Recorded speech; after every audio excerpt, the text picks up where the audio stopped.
Hello everyone, welcome along to another video. John here.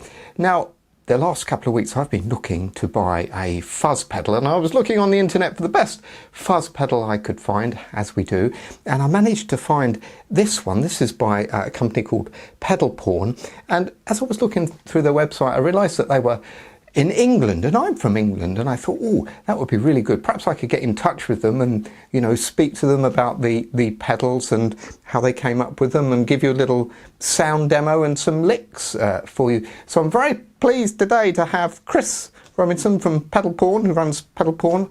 Hello, Chris. Hello, thanks a lot for having me, mate. I appreciate it. No, it's lovely to see you. Thanks for coming on. I'm in New Zealand and I'm living in New Zealand now. Chris is in England, so it's a bit late over there. It's a bit early over here. So thanks again, Chris, for coming on. But these pedals, absolutely fantastic. They sound really, really good. And what gave you the idea to start Pedal Porn? Do you know what? It's just, I've always been a bit of a wheeler and dealer, as we say in the UK. Just, you know, I've always been going through different pedals to try and find the sounds for my own enjoyment. You know, just as a player, as a touring musician, just trying to find the tones, and naturally going through a lot of vintage units, I've started to find the good ones and the bad ones.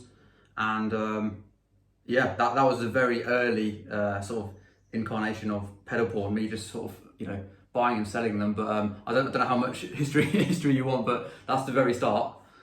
Yeah, that's great. Now, these pedals, really, would you say they're aimed at the blues market? Or you could use them for lots of different reasons, couldn't you? But I like the blues, and obviously you do too. Yeah, it's tricky because as a blues guy myself, I do push the marketing towards the blues guys because I am one myself. So I'm a bit biased, but the thing is that they're incredibly versatile pedals. You could use them in any music you want, really. It's just, yeah, I do push the blues side of it. No, that's fantastic, and they sound absolutely fantastic, because I was looking at, because you do 3 pedals, don't you? Perhaps you could just remind us of what they are, your 3 pedals that you do. So there's obviously the Pedal Porn Fuzz, in which you're holding.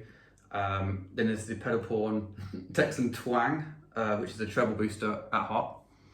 And then there's the newest release, which is the Gypsy Vibe, and that's a univibe style pedal. And yeah, we're really trying to get new designs out, but it's hard. It's just trying to keep up with the old ones. Once we've, we're always working on new stuff, but it's just just trying to keep up.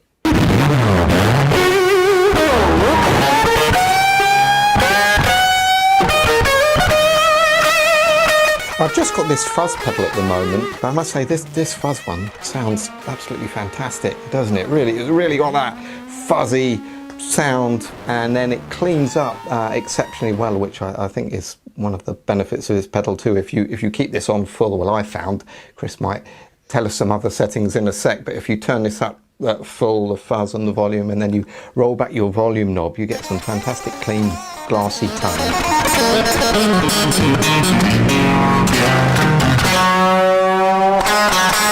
You can play some decent fuzz pedals, but even the old vintage ones, some of them don't really clean up too well, and I wanted to make sure each one had that same like glassy clean up inside, Yeah, because I've listened to a few of your demos, and you're going to hear Chris at the beginning there playing.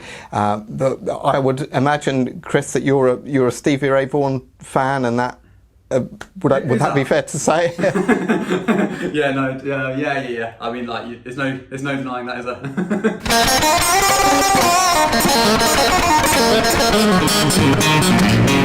Yeah, it gives us that beautiful Stevie Ray Vaughan glassy tone, doesn't it?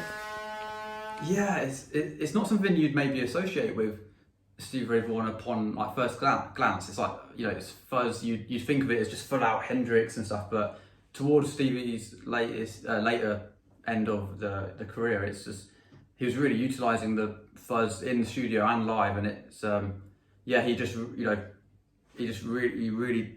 Oh, sorry, I've got Siri Siri going off. He really utilised that feature of the glassy tones, and it was just mesmerising to hear that at an early stage. And yeah, no one was really talking about it too much, so I was just like, let's go for it.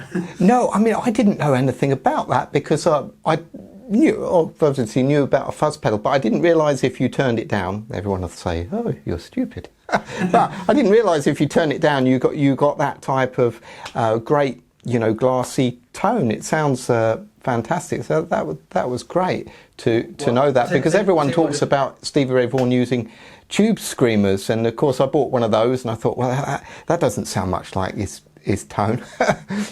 Yeah, I'll tell you what, a really good reference for anyone listening to go and hear that glassy sort of like clunky crystal sound is like on the Austin City Limits concert of Stevie's on the 1989 performance. It's all over that, but if you listen to Leave My Girl Alone, he's really riding that volume knob, and it just, as soon as he rolls it down and up, it's just, it's such an expressive tool, and that was what got my mind sort of on that track, I think.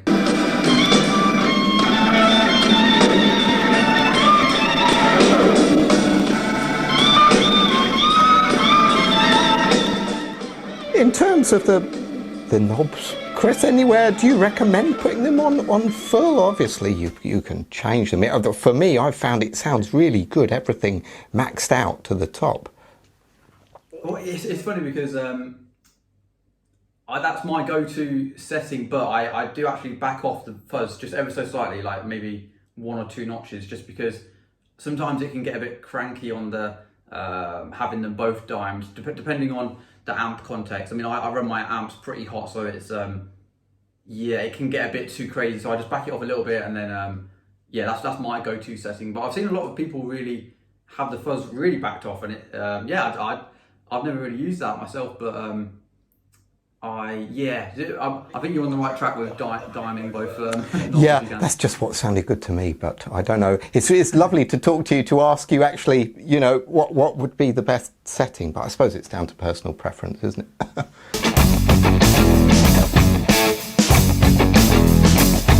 What I really loved, Chris did a demo through a tiny little Marshall amp, which is about that big, and it really sounded amazing.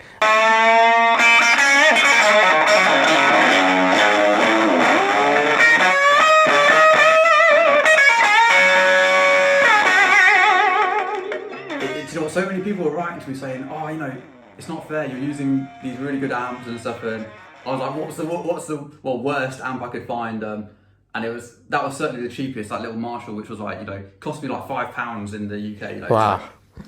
Yeah, that's fantastic. I mean, that sounded really, really brilliant. I think you should do that in all your demos. That would be great. do you know what? I might actually try and do that with the other two. It's I sort of bought it off a mate for like £5 at college, and I thought, so many people were saying like, the pedal just doesn't sound. It only sounds good because of the amp. So I was like, how can I dispel that myth? Yeah, that was a very good idea. That was very good. Okay, so let's have a look at a lick using the fuzz pedal, and here it is.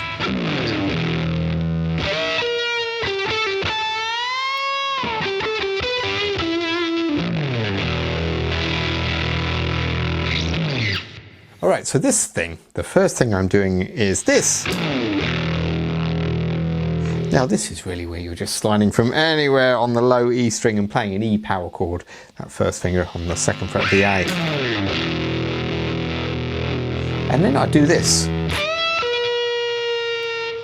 This sounds good with the fuzz. This is a Jimi Hendrix technique really, where you're bending up this 15 on the B, and at the same time you're going to catch, as you bend up, this 15th fret on the G. Sounds like this. And then once you catch that note, you pick the G string and you get this nasty kind of sound, sounds great with a fuzz, as I say, but anyway, it's a bit tricky to do that because you've got to bend up and then kind of grab that G string.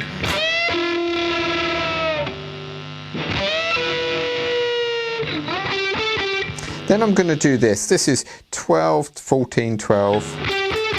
And then I'm going to do a big bend to not the 15th, not the 17th, but the 19th fret. This is the D note here. We're an E pentatonic, so I'm thinking of that D note. So we're going from here, there.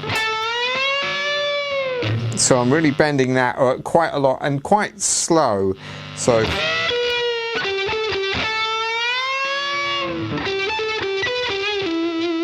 at the end we have this. This is 12 to 14, back to 12 again. 12 on the B. And a little curl on that 12 on the G, and then finish on 14 on the D, which is the E. All right, so far we've got this.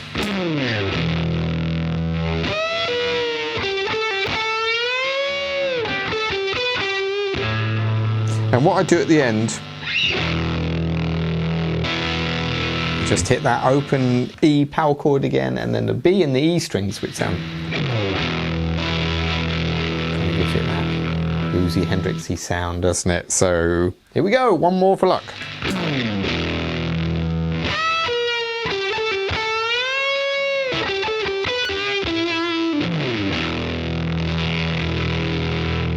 There we are, that's the end of part one of this interview with Chris from Pedal Porn. Thanks so much to Chris for that. That's really good to have him here. Stay tuned for part two, where we're going to talk about the Texas Twang pedal, and we're going to have some more guitar licks and some more demos to see how it sounds.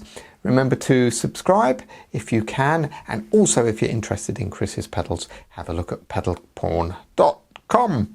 Okay, see you in the next episode.